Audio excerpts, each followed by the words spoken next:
Hello everyone, स्वागत है हमारे यूट्यूब चैनल टाइटेनियम एकेडमी में। और आज हम लोग मोस्ट इंपॉर्टेंट पॉलिटी के एमसीक्यू करने वाले हैं। इससे पहले टॉप 100 पॉलिटी एमसीक्यू का मैंने एक सेशन आपको दिया था, और ये जो है आज के पॉलिटी के एमसीक्यू में हम लोग टोटल 50 क्वेश्चन को सॉल्व करेंगे। ये बेसिकली आपको आपके नॉलेज को टेस्ट करने के लिए होगा कि आपको एमसीक्यू प्रोवाइड करवाया जाएगा। उस एमसीक्यू को आप 15 से 20 सेकंड के अंदर आपको आंसर देना है।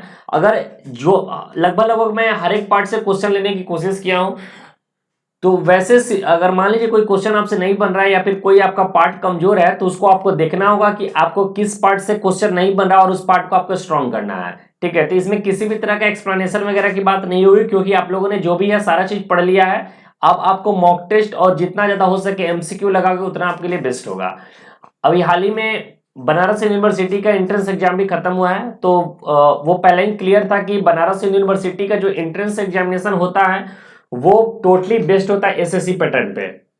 अगर पिछले साल की बात किया जाए तो वो भी टोटली एसएससी पैटर्न पे था, इस साल का भी एसएससी पैटर्न में था, उसके जस्ट एक साल पहले भी एसएससी पैटर्न पे था, और उसके एक साल पहले जो था एक भी उसमें मैथ का क्वेश्चन नहीं था, और उसके जस्ट एक साल पहले भी एसएससी पैटर्न पे था। और वो पैटर्न के कारण मतलब 2018-19 की बात है, 2019 में भी ये जो था एसएससी पैटर्न पे था, जिसके कारण से लॉ फैकल्टी में बनारस यूनिवर्सिटी का बहुत सारा फाइट वगैरह हुआ, जिसके कारण से लास्ट में यूनिवर्सिटी ने ऐसा इंटिमिडेशन निकाला कि अगला जो एंट्रेंस एग्जामिनेशन होगा उसमें टोटली लॉ बेस्ड होगा। और उसमें लॉ बेस्ड में आपने देखा होगा शायद 2020 का पेपर, उसमें मात्र 1 से 2 मैथ्स का पेपर था, बाकी रीजनिंग, पॉलिटी और लीगल से ज्यादा क्वेश्चन थे। लेकिन इस बार में पता नहीं, ये जो लॉ एंट्रेंस का जो एग्जाम आप देकर आए होंगे बनारस यूनिवर्सिटी का, तो आपको फील आ रहा होगा कि जो भी एसएससी पैटर्न के जो भी बच्चे होंगे वो एंट्रेंस एग्जामिनेशन को इजीली निकाल लेंगे। और यही कारण है कि बनारस यूनिवर्सिटी में हर साल काफी बच्चा जो है वो यूनिवर्सिटी छोड़कर चला जाता है, क्योंकि वो कहीं ना कहीं एसएससी वाले बच्चे होते हैं, कहीं ना कहीं वो अपना जॉब ले लेते हैं, और जॉब लेने के बाद वो यूनिवर्सिटी को छोड़ देते हैं, जिसके कारण से बहुत सारे सीट जो है वैकेंट जाती है। ये हर साल का है, लेकिन इस प्रॉब्लम को बीएचयू ध्यान से नहीं देख रहा है, जिसके कारण से जो अच्छे बच्चे हैं, जो लॉ के बच्चे हैं, उनको काफी प्रॉब्लम हो रहा है। तो चलिए, ये रही थोड़ी सी बात, और वीडियो को स्टार्ट करते हैं बिना किसी देरी के। और कुछ क्वेश्चन है, चलिए क्वेश्चन को स्टार्ट करते हैं। आपको 15 से 20 सेकंड का समय दिया जाएगा, कोई एक्सप्लेनेशन नहीं होगा, और हमें क्वेश्चन और आपको आंसर बताना है। फर्स्ट क्वेश्चन है, decentralisation is the best feature of which one of the following governments? Unitary governments, monarchy, military government, या फिर फेडरल गवर्नमेंट? बताइए इस क्वेश्चन का आपके अकॉर्डिंग करेक्ट आंसर क्या होना चाहिए। और डिसेंट्रलाइजेशन रिलेटेड मैंने एक क्वेश्चन पहले जो आपको पॉलिटी का टॉप 100 एमसीक्यू दिया था, उसमें भी कुछ क्वेश्चन दिया था, तो वो भी आप देख लेना। और इस क्वेश्चन का जो करेक्ट आंसर होगा वो ऑप्शन नंबर डी होगा। ठीक है, फेडरल गवर्नमेंट। मान लीजिए इस क्वेश्चन आपसे नहीं बन रहा है, तो क्यों नहीं बन रहा है, इसका मतलब ये होता है कि फेडरल गवर्नमेंट का आपको मीनिंग पता नहीं है, यूनिटरी का मतलब पता नहीं है। तो यही सब टॉपिक है, एमसीक्यू लगाने से फायदा आपको ये होता है कि जो जो आपको टॉपिक समझ में नहीं आ रहा है, या फिर जो पॉइंट में आपको प्रॉब्लम है, उस पॉइंट को फिर से पढ़िए, फिर से टेस्ट को लगाइए। तो इस तरीके से आपका जो तैयारी है वो और ज्यादा बूस्टअप हो जाएगा। चलिए, नेक्स्ट क्वेश्चन है, on the basis of whose recommendation, ठीक है, on the basis of whose recommendation the constitution assembly was adopt? Simon commission, cabinet mission, Cripps mission, या फिर रॉ कमेटी? बताइए इस क्वेश्चन का आपके अकॉर्डिंग करेक्ट आंसर क्या होना चाहिए।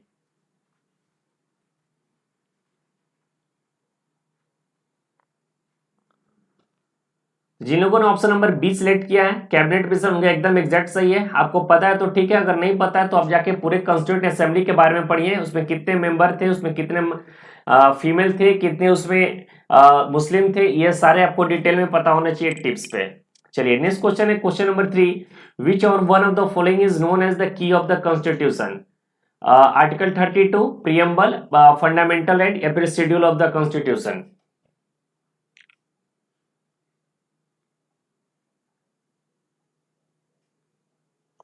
तो इस क्वेश्चन का जो करेक्ट आंसर होगा ऑप्शन नंबर बी होगा, प्रियम्बल। ठीक है, और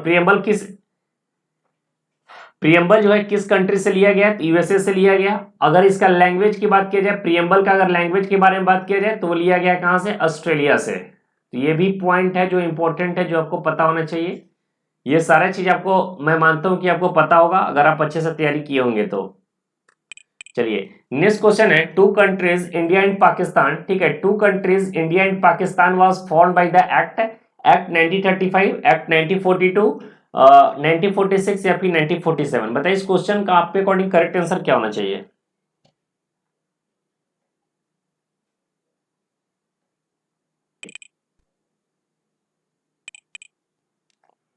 इस क्वेश्चन का जो करेक्ट आंसर होगा ऑप्शन नंबर डी होगा, ठीक है, एक्ट 1947, यानी इंडिया इंडिपेंडेंस एक्ट 1947 के अकॉर्डिंग इंडिया और पाकिस्तान का फॉर्म हुआ था। चलिए अगला क्वेश्चन है, when was the first meeting of the constituent assembly held, और ये क्वेश्चन है काफी ज्यादा इंपॉर्टेंट है, आपके एग्जाम में पूछने का सबसे ज्यादा संभावना इस क्वेश्चन से है। 4 जुलाई 1946, 7 नवंबर 1946, 9 दिसंबर 1946 या फिर 4 जनवरी 1946। तो इस क्वेश्चन का जो करेक्ट आंसर होगा ऑप्शन नंबर सी होगा, 9 दिसंबर 1946, और उसके बाद दूसरी जो बैठक हुई थी वो 11 दिसंबर 1946 को हुई थी। चलो नेक्स्ट क्वेश्चन है, who became the first chairman of the Indian constituent assembly, B R Ambedkar, Sachchidanand Singh, Rajendra Prasad या फिर सी राघवाचारी।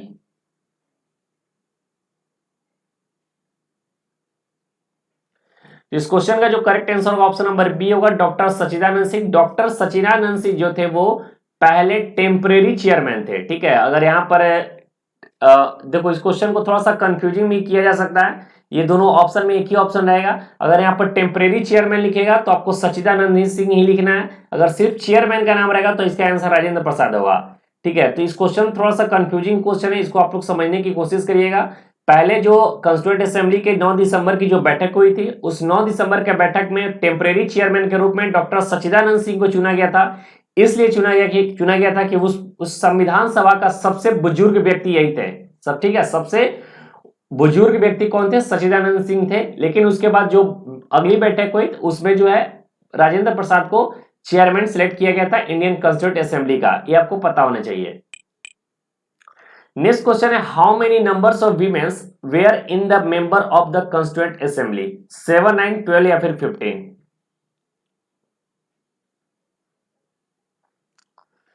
तो इस क्वेश्चन का जो करेक्ट आंसर होगा ऑप्शन नंबर डी होगा, फिर 15 महिला थी इसमें टोटल, तो पता है आपको। चलिए नेक्स्ट क्वेश्चन है, द 9th शेड्यूल, ठीक है, the 9th schedule to the Indian constitution was added by first amendment, 8th amendment, 9th amendment या फिर 42nd अमेंडमेंट। बताइए इस क्वेश्चन का आपके अकॉर्डिंग करेक्ट आंसर क्या होना चाहिए। और ये काफी इंपॉर्टेंट क्वेश्चन है, one of the most important question है, और आपके प्रीवियस ईयर क्वेश्चन में काफी बार इस क्वेश्चन को पूछा जा गया है।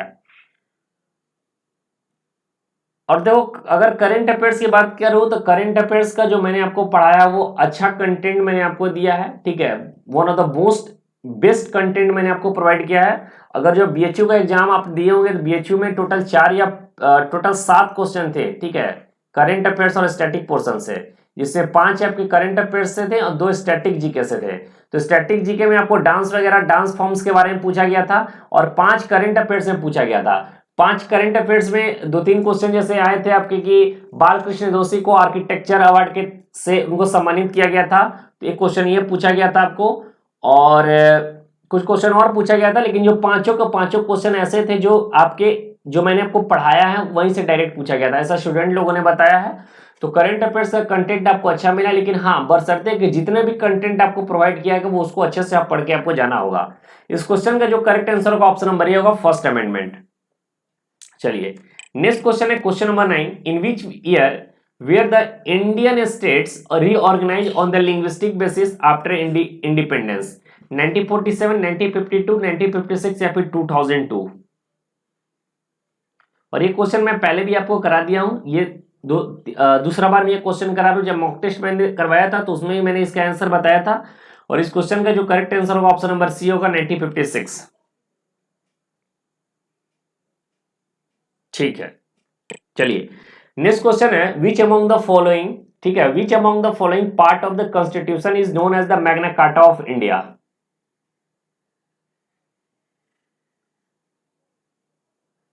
पार्ट 3, पार्ट 9, पार्ट 12 या फिर पार्ट 15। देखो अगर इस तरीके का तुम अगर टेस्ट वगैरह एमसीक्यू लगा रहे हो तो देखो किस तरीके से अप्रोच होना चाहिए। पहले तो एक बार लाइव में अगर देख रहे हो तो उसके प्रीमियर में या फिर लाइव में देख रहे हो तो उसे देख लो। उसके बाद सेकेंड टाइम अगर इस वीडियो को तुम देखो तो उस वीडियो में मान लो क्वेश्चन नंबर 10 है, ठीक है। क्वेश्चन नंबर 10 से तुमको जितना भी डिटेल है कॉन्स्टिट्यूशन से रिकॉर्डिंग माने रिलेटिंग इस टॉपिक से रिलेटिंग सारा क्या करो कमेंट बॉक्स में भर दो। जैसे क्वेश्चन नंबर 9 है तो 9 से तुम्हें जितना भी इंफॉर्मेशन वो सारा चीज भर दो। उससे क्या होगा कि तुम्हें रिवीजन होगा, ठीक है, उससे तुम्हारा रिवीजन होगा और सारे स्टूडेंट्स को देखोगे, उनके कमेंट को पढ़ोगे तो तुमको और ज्यादा आइडिया होगा। तो बेस्ट पार्ट यही रिवीजन करने का ये होता है कि जितना भी है अगर क्वेश्चन के अकॉर्डिंग अगर तुम्हें पता है तो उस क्वेश्चन को जितना ज्यादा हो सके उसे इलेबरेट कर दो, ठीक है। कमेंट बॉक्स में इलेबरेट करो, नहीं है तो कॉपी पेन लेकर बैठो उसमें लिख दो, कहीं ना कहीं लिखा होना चाहिए। लिखने से आपको अच्छा रिवीजन होगा, कॉन्फिडेंस बूस्टअप होगा। तो इस क्वेश्चन का जो करेक्ट आंसर होगा ऑप्शन नंबर ए होगा, ठीक है, पार्ट 3। और पार्ट 3 में क्या है आपको कमेंट बॉक्स में करके बताना है डिटेल वे में। चलिए नेक्स्ट क्वेश्चन है, which one of the following articles of the constitution direct the state government to organise the panchayat? Article 31, article 33, article 40 या फिर आर्टिकल 48? तो ये बेसिकली जो है डीपीएसपी में इसका चर्चा है। डीपीएसपी आर्टिकल 36 टू 51 है और इस क्वेश्चन का जो करेक्ट आंसर है ऑप्शन नंबर सी होगा, ठीक है, आर्टिकल 40। चलिए question number 12, under which one of the following articles of the constitution the parliament can change the name boundaries of a state और particular region? Article 3, article 3, article 36, article 368 या फिर article 371?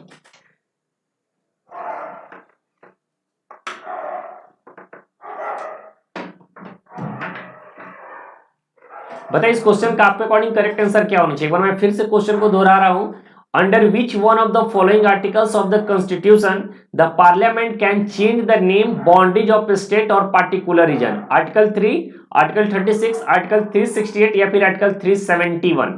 और ये बहुत one of the most finest question है, ये question आपके exam में आने की संभावना है। अब इससे रिकॉर्डिंग इसके रिलेटिंग अगर मैं बता रहा हूं, जिसका आंसर जो है ऑप्शन नंबर ए होगा आर्टिकल 3। अगर नहीं पता हो तो इसको पढ़िए। और आर्टिकल 3 किससे रिलेटेड है? सिटीजनशिप से रिलेटेड है, तो उसके बारे में सारा चीज आपको नॉलेज होना चाहिए। चलिए क्वेश्चन नंबर 13 है, Indian citizenship can be end if a person, option number A है leave citizenship by self, option number B है accept citizenship of other country, option number C है on snatching citizenship by the government या फिर all of these? बताइए इस question का आपके according correct answer क्या होना चाहिए।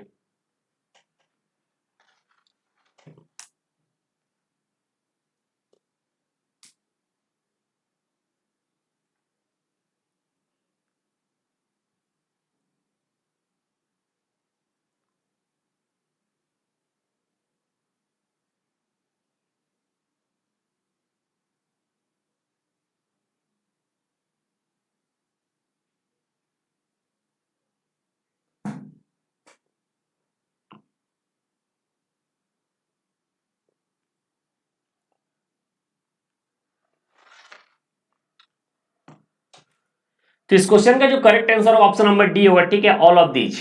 ठीक, सिटीजनशिप से रिलेटेड आपको सारा चीज डिटेल में पता होना चाहिए। नहीं पता है तो जाकर पढ़ो, उसे देखो, अच्छे से पढ़ो। उसके बाद इस क्वेश्चन को अगर तुम्हें आंसर नहीं पता हो तो उसको फिर से देखो, उसके बाद आंसर तुम खुद पे खुद देने लगोगे।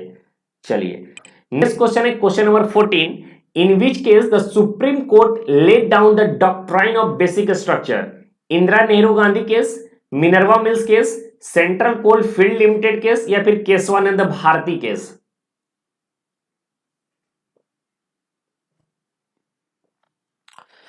देखो जो भी जितने भी मैं क्वेश्चन करा रहा हूं ये टोटली आपके ड्यू एलएलबी के पैटर्न पर है। मैं कोई भी ज्यादा टफ लेवल का क्वेश्चन या फिर पीसीएस लेवल का क्वेश्चन, यूपीएससी लेवल का क्वेश्चन मैं नहीं डाल रहा हूं। वो सिर्फ आपको मॉक्स में देखने को मिलेंगे, जो जबरदस्ती क्वेश्चन मॉक्स में स्टूडेंट्स को डाल दिया जाता है। देखो एक स्टूडेंट्स का मैसेज आया था कि सर मैंने मॉक्स खरीदा, मैं नाम नहीं लूंगा उनका, और मॉक्स खरीदने के बाद वे मॉक्स में उनको क्या मिला, तो प्रीवियस ईयर क्वेश्चन जितने भी थे कॉन्स्टिट्यूशन के, आईपीसी के, टॉट्स के, फैमिली लॉ के, हिंदू मैरिज एक्ट के, सारा का सारा क्वेश्चन प्रीवियस ईयर क्वेश्चन से डाल दिया उन्होंने। तो क्या वे मॉक लगाकर वे यही फायदा उठा सकते हैं कि प्रीवियस ईयर क्वेश्चन को दोबारा प्रैक्टिस करें? मैं मानता हूं कि प्रीवियस ईयर क्वेश्चन से क्वेश्चन आते हैं लेकिन पूरा का पूरा नहीं आता है। मॉक्स का मतलब होता है कि अपने खुद से अच्छे क्वेश्चन को डालिए ताकि स्टूडेंट्स को वो अच्छा लग सके। तो स्टूडेंट आपसे पहले प्रीवियस ईयर क्वेश्चन का तैयारी करके आया हुआ रहता है और उसके बाद फिर से आप वही क्वेश्चन दे रहे हो। जब एंट्रेंस एग्जामिनेशन में बैठ रहा है तो आपका अलग क्वेश्चन है DOLLB का, तो वो दोनों डिफर हो जाता है। इसलिए मॉक टेस्ट खरीदने से पहले किसी का रिव्यू जरूर ले लो जो पहले से खरीदा हुआ है, या फिर यूट्यूब से या फिर गूगल क्रोम से कहीं से भी एक रिव्यू ले लो, ताकि रिव्यू लेने के बाद आपको क्लियर हो सके। छोटे छोटे नए नए स्टूडेंट्स ऐसे हैं जो कि क्या कर रहे हैं, मॉक टेस्ट प्रोवाइड कर रहे हैं, और एक मॉक टेस्ट का 100 रुपीज है, और एक मॉक टेस्ट तुम नहीं ले सकते हो, लेना है तो 10 लोग 1000 रुपया फंसाओ, ऐसे 50 लोग फंस गए तो 50,000 रुपया उनका निकल गया, और बदले में मिला क्या, तुम्हें प्रीवियस ईयर क्वेश्चन। तो मॉक अच्छे इंस्टीट्यूट का लो जो ऑलरेडी बढ़िया क्वेश्चन आपको बना के देते हैं, ये सब छोटे मोटे का मत लो जिसका रिव्यू एकदम गंदा है, जो प्रीवियस ईयर क्वेश्चन और यूनिवर्सल और सिंगल के क्वेश्चन डाले हुए हैं। ठीक है, तो इस क्वेश्चन का जो करेक्ट आंसर होगा ऑप्शन नंबर डी होगा, केशवानंद भारती केस। चलो नेक्स्ट क्वेश्चन है question number 15, which of the following articles can not be suspended during the emergency? Article 20, article 21, article 24, या फिर option A and B both.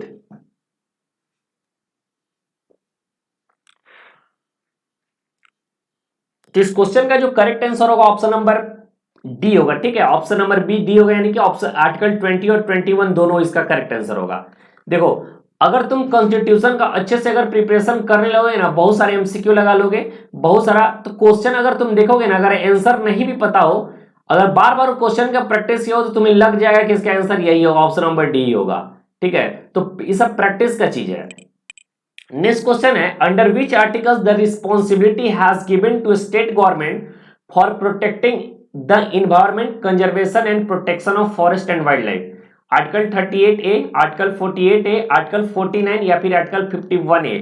और ये जो क्वेश्चन है, इस टाइप का क्वेश्चन का आंसर वही बच्चा दे सकता है जो आर्टिकल 36 से लेकर 51 तक उसके टिप्स पर एकदम याद हो, यानी डीपीएसपी का हर एक आर्टिकल उसे याद होना चाहिए, और ये आपके एग्जाम के लिए काफी इंपॉर्टेंट है। ये क्वेश्चन का आंसर वही बच्चा दे सकता है,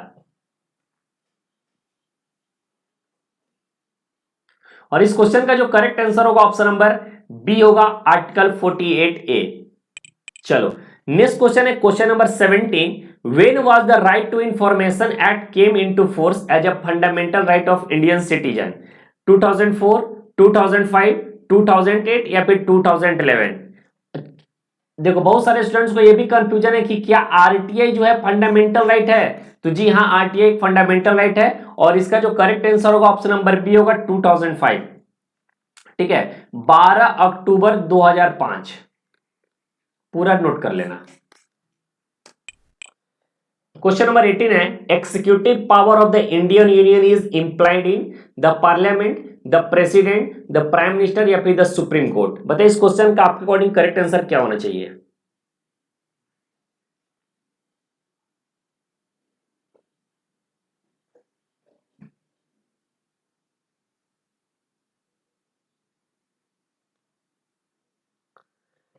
तो इस क्वेश्चन का जो करेक्ट आंसर होगा ऑप्शन नंबर बी होगा, द प्रेसिडेंट। ठीक है, चलिए, इजी क्वेश्चन था, ये क्वेश्चन का आंसर आपको सबको पता होना चाहिए। Question number 19, who is the constitutional head of the country according to the constitution? The chief justice of supreme court, attorney general of India, the president of India, या फिर द प्राइम मिनिस्टर? बताइए इस question का आपके according correct answer क्या होना चाहिए?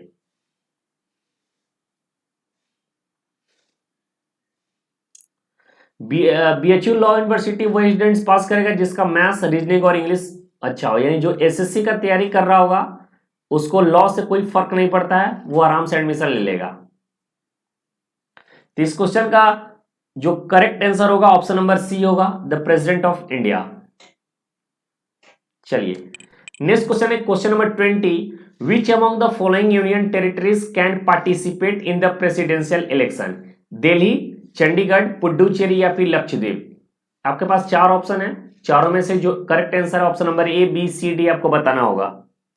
और इस टाइप के क्वेश्चन भी दिल्ली यूनिवर्सिटी पूछ सकता है, थोड़ा सा डिफिकल्ट क्वेश्चन है, और बाकी पॉलिटी वगैरह से बहुत टफ लेवल का क्वेश्चन नहीं आता है, मॉडरेट भी नहीं आता है, लो मॉडरेट बोल सकते हो, उस टाइप का क्वेश्चन पूछा जाता है। क्वेश्चन अगर फंसाएगा तो तुम्हें करंट अफेयर्स से ही फंसा सकता है, क्योंकि करंट अफेयर्स थोड़ा सा ज्यादा है, और करंट अफेयर्स क्या पढ़ना है और क्या नहीं पढ़ना है, आपको उस तरह से कंटेंट भी सही तरीके से नहीं मिलते हैं। तो इस क्वेश्चन का जो करेक्ट आंसर होगा ऑप्शन नंबर सी होगा, 1 और 3, यानी कि दिल्ली और पुडुचेरी दोनों। अकॉर्डिंग टू इस क्वेश्चन के आंसर मैं बता रहा हूं। चलो, under which articles the president has power to grant pardon? Article 58, 63, 56 या फिर 72? बताइए इस क्वेश्चन का आपके अकॉर्डिंग करेक्ट आंसर क्या होना चाहिए?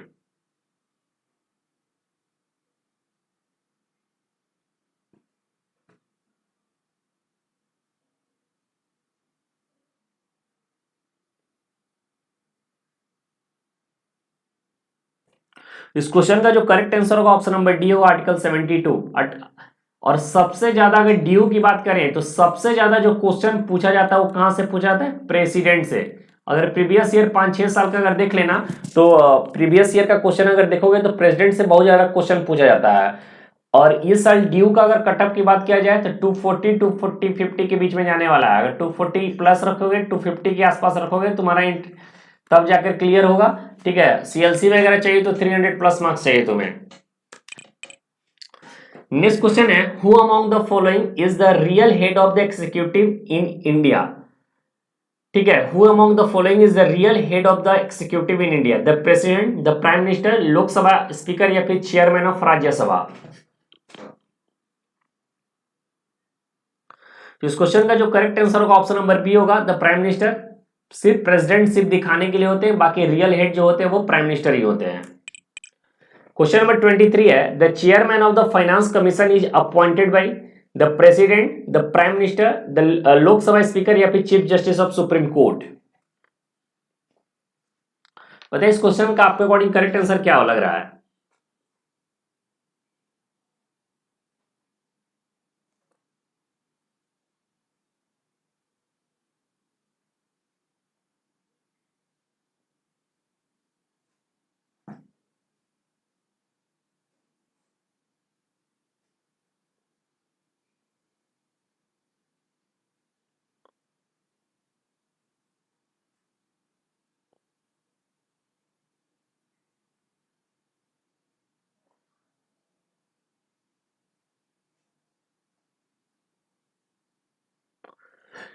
तो इस क्वेश्चन का जो करेक्ट आंसर होगा ऑप्शन नंबर ए होगा। ठीक है, द प्रेसिडेंट। प्रेसिडेंट जो है अपॉइंट करते हैं फाइनेंस कमीशन के चेयरमैन को। चलिए, नेक्स्ट क्वेश्चन है question number 24, on whose recommendation is the distribution of finances between the center and the states done? Finance ministry, finance commission, RBI या फिर नेशनल काउंसिल फॉर डेवलपमेंट? तो finance commission article 280 के अंतर्गत आता है। तो आपको अच्छे से अगर फाइनेंस कमीशन पढ़े होंगे तो इस क्वेश्चन का आप इजीली करेक्ट आंसर दे सकते हैं। और इस क्वेश्चन का जो करेक्ट आंसर होगा ऑप्शन नंबर बी होगा, फाइनेंस कमीशन ही होगा। ठीक है, चलिए नेक्स्ट क्वेश्चन है question number 25, which one of the following articles of the constitution separates the executive from the judiciary? Article 45, article 50, article 143 या फिर आर्टिकल 124? बताइए इस क्वेश्चन का आपके अकॉर्डिंग करेक्ट आंसर क्या होना चाहिए? इस क्वेश्चन का जो करेक्ट आंसर होगा ऑप्शन नंबर बी होगा। ठीक है, आर्टिकल 50। इसके अलावा 3 आर्टिकल ये भी दिए हुए हैं, तो आपको तीनों आर्टिकल को कमेंट बॉक्स में कमेंट करके बताना है कि आर्टिकल 45, 143 या फिर 124 में क्या दिए हुए हैं। अगर आपको याद है तो, अगर नहीं याद है तो जाकर उसे देखिए, गूगल करिए और उसको समझिए, उसके बाद फिर याद करिए अच्छे तरीके से। नेक्स्ट क्वेश्चन है, who presided over the joint sitting of both the house of parliament? The president, Lok Sabha speaker, the Rajya Sabha speaker या फिर chief justice of supreme court?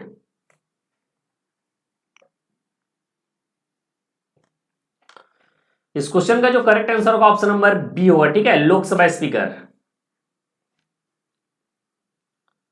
Joint sitting में जो प्रिसाइडिंग ऑफिसर होते हैं कौन होते हैं?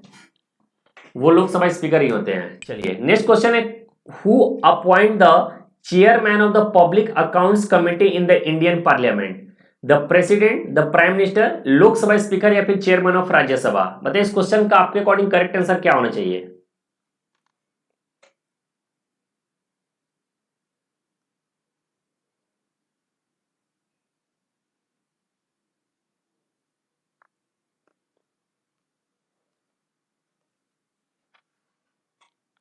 तो इस क्वेश्चन का जो करेक्ट आंसर होगा ऑप्शन नंबर सी होगा। ठीक है, Lok Sabha speaker. Yes.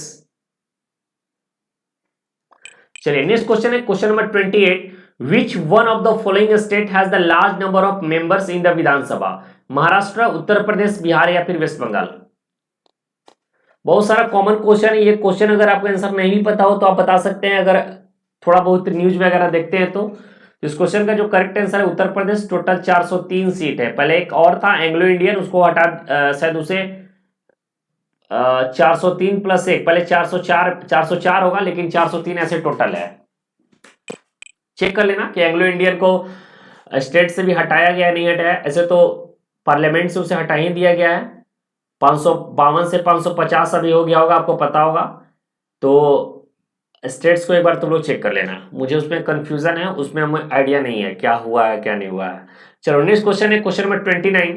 The parliament can make any law to implement to international treaty in any part और whole of India. Option number A with the consent of all states, option number B है with the consent of minimum states, option number C है by the consent of related state, या फिर option number D है without the consent of any states.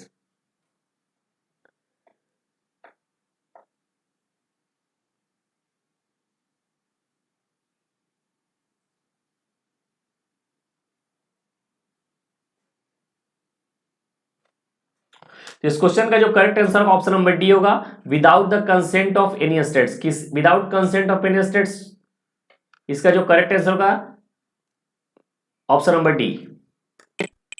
चलिए next question है which of the following states have no legislative council. Rajasthan, Uttar Pradesh, Maharashtra या फिर कर्नाटका।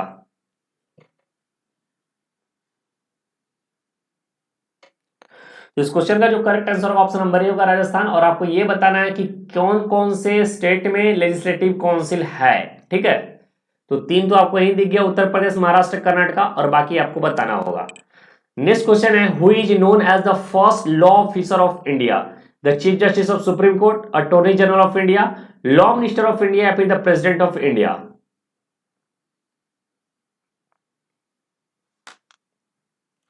इस question का जो correct answer option number B होगा। ठीक है, अटॉर्नी जनरल ऑफ इंडिया, और अभी अटॉर्नी जनरल ऑफ इंडिया कौन है, के वेणुगोपाल। नेक्स्ट क्वेश्चन है who is appointed as the chairman of Rajya Sabha. ठीक है, who is appointed as the chairman of Rajya Sabha. थोड़ा सा वर्ड को पकड़ना, elected member of Lok Sabha, selected member of Rajya Sabha, the vice president या फिर नन ऑफ दीज। तो इस क्वेश्चन का जो correct answer option number C होगा, द प्रेसिडेंट। प्रेसिडेंट ही होते हैं वो राज्यसभा का चेयरमैन कहलाते हैं, और लोकसभा को जो चेयरमैन होते हैं उसको चेयरमैन न कहकर स्पीकर के नाम से जाना जाता है।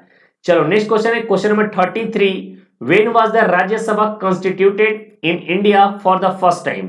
1947, 1950, 1952 या फिर 1956।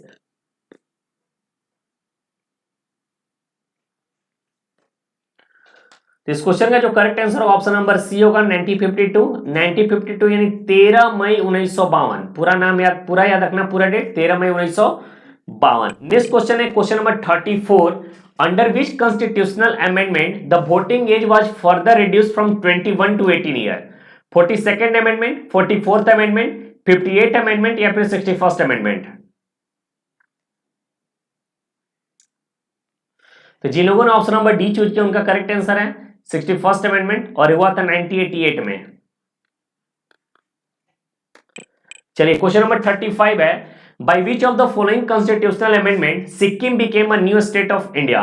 By the 31st constitutional amendment, by the 36th constitutional amendment, by the 42nd constitutional amendment या फिर by the 72 constitutional amendment। और ये वेरी वेरी इंपॉर्टेंट क्वेश्चन है, ये क्वेश्चन आपको एकदम कंफर्म है पूछेगा, और अमेंडमेंट से रिलेटेड जितने भी इंपॉर्टेंट अमेंडमेंट है वो सारे इंपॉर्टेंट अमेंडमेंट आपको याद होने चाहिए, आपके टिप्स पे होने चाहिए।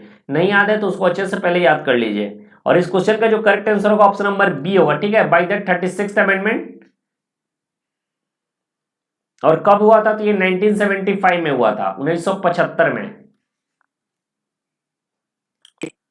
क्वेश्चन नंबर 36 है after independence the Panchayati Raj was recommended by Sarvodaya committee, स्वर्ण सिंह कमेटी, तेंदुलकर कमेटी या फिर बलवंत राय मेहता कमेटी। बताइए इस क्वेश्चन का आपके अकॉर्डिंग करेक्ट आंसर क्या होना चाहिए।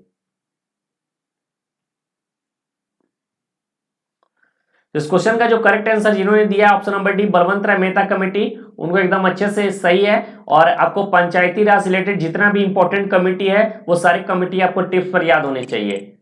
चलिए क्वेश्चन नंबर 37 है, the 52nd amendment of the constitution is related to the reservation, anti defection law, election या फिर लोकपाल।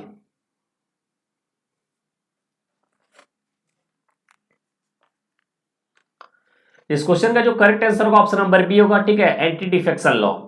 चलिए क्वेश्चन नंबर 38 है, doctor Ambedkar was elected in the constituent assembly from Gujarat, West Bengal, Punjab या फिर मद्रास।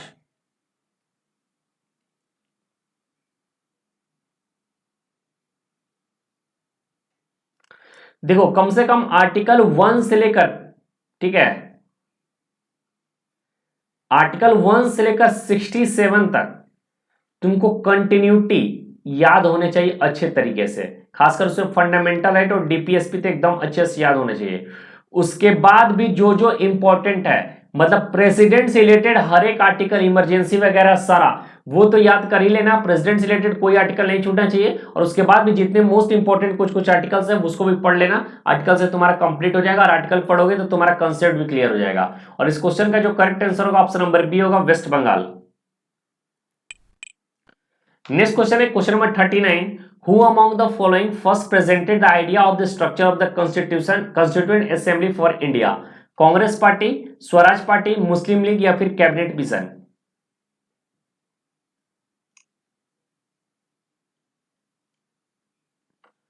इस क्वेश्चन का जो करेक्ट आंसर होगा ऑप्शन नंबर बी होगा, स्वराज पार्टी। चलिए क्वेश्चन नंबर 40 है, which article of the constitution says that council of state यानी Rajya Sabha shall not be dissolute? Article 83, article 53, article 80 या फिर आर्टिकल 154? थोड़ा सा टफ लेवल का क्वेश्चन है ये, जो अच्छे से अगर कोई बच्चा आर्टिकल पढ़ा हुआ तभी इस क्वेश्चन का वो करेक्ट आंसर दे सकता है। अगर इस क्वेश्चन का वो करेक्ट आंसर अगर देता है तो मैं मानता हूं कि वो बच्चे का प्रिपरेशन ठीक ठाक है, मतलब अच्छे लेवल का किया है। तो इसका जो करेक्ट आंसर होगा ऑप्शन नंबर ए होगा, आर्टिकल 83। नेक्स्ट क्वेश्चन है, India has taken the concept of judicial review from which country constitution? USA, UK, Canada या फिर आयरलैंड?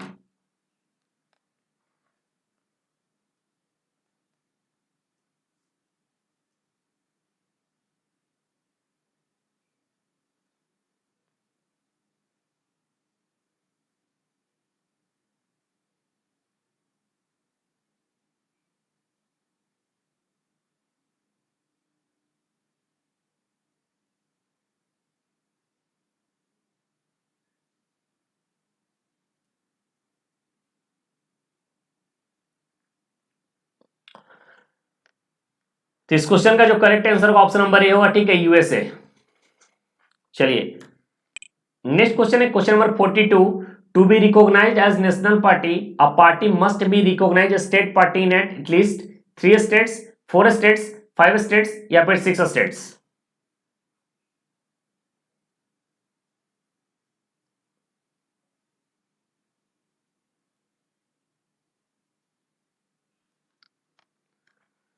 तो इस क्वेश्चन का जो करेक्ट आंसर होगा ऑप्शन नंबर बी होगा, ठीक है, 4th स्टेट।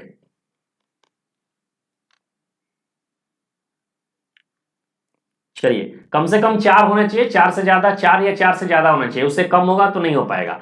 नेक्स्ट क्वेश्चन है question number 43, besides its permanent seat at Delhi the supreme court can also meet at any other union territory, any other place at decided by the chief justice of India in consultation with the president? Option number C, any other major city या फिर any other metropolitan city?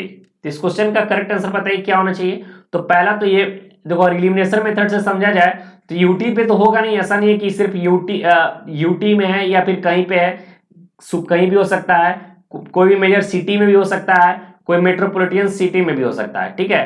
तो इसका जो correct answer होगा, any other place, Delhi को छोड़कर, दिल्ली को मतलब दिल्ली के अलावा और कहीं भी छोड़कर चीफ जस्टिस ऑफ इंडिया इसे सिलेक्ट कर सकता है प्रेसिडेंट के कंसल्टेशन से। इसलिए इसका करेक्ट आंसर क्या होगा, ऑप्शन नंबर बी होगा, ठीक है, option number B is the correct answer.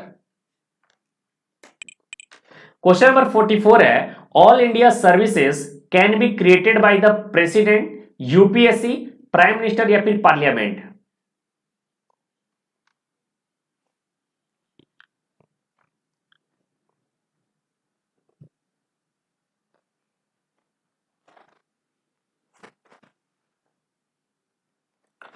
इस क्वेश्चन का जो करेक्ट आंसर होगा ऑप्शन नंबर डी होगा, पार्लियामेंट। ठीक है, parliament is the correct answer. Question number 45 है, voting in local bodies election is compulsory in which one of the following states? Delhi, Maharashtra, Kerala या फिर गुजरात? बताइए इस क्वेश्चन का आपके अकॉर्डिंग करेक्ट आंसर क्या होगा?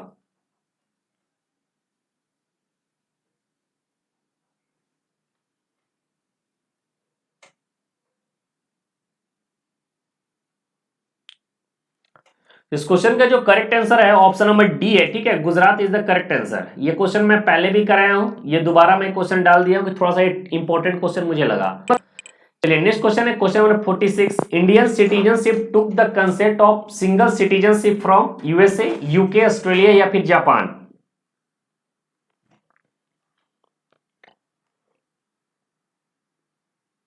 इस क्वेश्चन का जो करेक्ट आंसर होगा ऑप्शन नंबर बी होगा, UK. UK is the correct answer. चलिए क्वेश्चन नंबर 47 है, which article of the constitution contains the provision of citizenship to persons migrated to India from Pakistan? Article 5, article 6, article 7 या फिर article 8?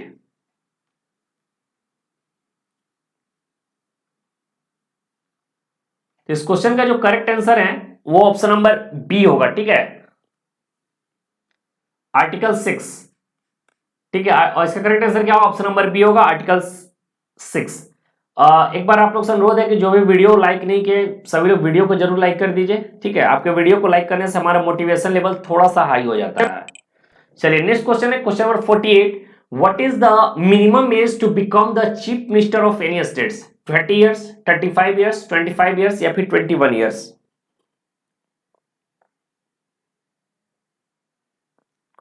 Minimum age पूछ रहा है। ठीक है, मिनिमम एज। तो इस क्वेश्चन का जो करेक्ट आंसर होगा वो ऑप्शन नंबर सी होगा, 25 साल। पढ़े होंगे अच्छे से, इजी क्वेश्चन है, थोड़ा सा घुमाया हुआ क्वेश्चन था। क्वेश्चन नंबर 49 है, supreme court held that the preamble is not a part of the constitution in which of the following cases? Berubari union case and Kesavananda Bharati case? Option number B है Unni Krishnan versus union of India case. Option number C है Minerva mills versus union of India and other states. बताइए इस question का आपके according correct answer क्या होना चाहिए? One of the most important question है ये, सबसे ज्यादा इंपॉर्टेंट क्वेश्चन में से ये भी आता है। और इस क्वेश्चन का जो करेक्ट आंसर होगा ऑप्शन नंबर ए होगा। ठीक है, बेरोबारी यूनियन केस। चलिए क्वेश्चन नंबर 50 पे आते हैं, which of the following describe India as a secular states? Fundamental rights, directive principle of state policy, fifth schedule या फिर प्रीएम्बल ऑफ द कॉन्स्टिट्यूशन? इस क्वेश्चन का जो correct answer option number D है, preamble में साफ तौर पे लिखा गया है। प्रीएम्बल आपको अच्छे से याद होना चाहिए। प्रीएम्बल में एक एक वर्ड को अच्छे से समझ लेना, कौन सा वर्ड का क्या मतलब है, कौन सा वर्ड कितने बार आया है, कितने जस्टिस की बात की गई है, ये सारा चीज डिटेल में आपको प्रीएम्बल याद होगा तो अभी आप इसको क्लियर कर सकते हैं। इसलिए प्रीएम्बल अगर आप हिंदी मीडियम के हैं तो आपको हिंदी में याद कर लो, इंग्लिश है तो इंग्लिश याद कर लो, कोई दिक्कत नहीं हिंदी और इंग्लिश से, लेकिन अच्छे से प्रीएम्बल को एकदम रटा हुआ होना चाहिए। तो ये रहा टोटल 50 क्वेश्चन। आशा करता हूं कि आप लोग का लगभग 95% के आसपास क्वेश्चन जो है करेक्ट आंसर हुआ होगा। ठीक है, क्वेश्चन का आप लोगों ने करेक्ट आंसर दिया होगा। और इसी तरह और भी कॉन्स्टिट्यूशन के और भी टेस्ट इसी तरह मैं करवाता रहूंगा। इससे पहले टॉप 100 में करवा ही दिया हूं, 50 भी 50 क्वेश्चन इधर भी हो गए, तो अप्रोक्स मेरे द्वारा 1000 के आसपास क्वेश्चन कोशिश रहेगी कि और ज्यादा वीडियो कॉन्स्टिट्यूशन पर लाया जाए ताकि आप लोग कॉन्स्टिट्यूशन पे एक बेस अच्छा बन जाए। ठीक है, किस टाइप के क्वेश्चन एग्जाम में आने वाले और आप क्वेश्चन का आप करेक्ट आंसर दे नहीं पा रहे हो या दे पा रहे हो उसके रिगार्डिंग। ठीक है, और इसके बाद एक जो है sure success series, sure short या श्योर सक्सेस सीरीज में करंट अफेयर्स को जो लाने वाला हूं वो पूरे दिसंबर से लेकर सितंबर तक, दिसंबर से लेकर सितंबर यानी टिल द एग्जाम डेट जितने भी करंट अफेयर्स का क्वेश्चन होंगे, इंपॉर्टेंट से इंपॉर्टेंट क्वेश्चन मैं करा दूंगा, जो लेस इंपॉर्टेंट क्वेश्चन भी होगा उसको भी मैं करा दूंगा रिवीजन के तौर पे। ऐसे सारा क्वेश्चन मैं करा दिया हूं, लेकिन मेरा रिवीजन करवाना मेरी फर्ज है तो मैं उसे रिवीजन भी करवाऊंगा। और वो वीडियो जरूर लगातार देखना, वो देख लोगे तो उसके बाद तुम्हारा जो कंप्लीट हो जाएगा क्या चीज, करंट अफेयर्स। कहीं भी करंट अफेयर्स पेड कोर्स मत खरीदना, मैं अभी बोल रहा हूं फ्री ऑफ कॉस्ट में दे रहा हूं, सारा चीज कंटेंट बेस्ट है, यहीं से पढ़कर जाना और एग्जाम में अच्छे मार्क्स आएंगे। अगर कहीं ले रखे हो तो कोई दिक्कत नहीं है, मैं ये नहीं बोल रहा हूं कि कंटेंट बेस्ट है, लेकिन बेवजह के 1000 रुपया 2000 रुपया फंसाओगे तो वो सही नहीं है। खुद से पढ़ो, यूट्यूब पे बहुत सारे free of cost material available है, उससे पढ़ो, वो ज्यादा आपके लिए बेटर रहेगा। हमारे वीडियो आपको अच्छी लगी तो वीडियो को जरूर लाइक कीजिएगा। चैनल से जो भी लोग पहली बार जुड़े हैं चैनल को सब्सक्राइब कीजिएगा। थैंक यू सो मच, मिलते हैं नेक्स्ट वीडियो में। जय हिंद।